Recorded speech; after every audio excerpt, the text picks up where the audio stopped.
इचलकरंजी महापालिकेच्या पहिल्या निवडणुकीत महायुती विरुद्ध शिवशाहू आघाडी असा मुकाबला रंगणार असून दोन्ही आघाड्यांनी आपला पूर्ण जोर लावला आहे। मात्र अधिकृत प्रचार मंगळवारपासून थांबल्यानंतर शहराचे राजकारण वरवर शांत दिसत असले तरी गल्लीबोळात मात्र अदृश्य धावपळ सुरू असल्याचे चित्र आहे। मतदान गुरुवारी 15 रोजी होत असून त्याआधीचे मंगळवार आणि बुधवार हे राजकीय समीकरण बदलणारे 2 निर्णायक दिवस ठरत आहेत।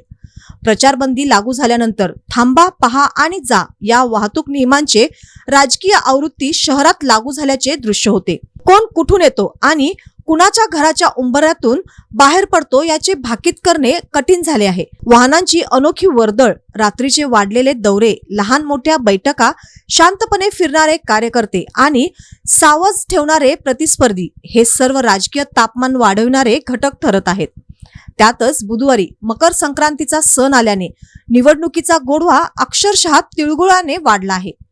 शहरातील अनेक प्रभागात उमेदवार व त्यांचे हितचिंतक तिळगुळ घ्या, गोडगोड बोला म्हणत नागरिकांना भेटत आहेत। मात्र हा तिळगुळ केवळ सणापुरता नाही तर त्याचा अर्थही नागरिक समजून घेत आहेत।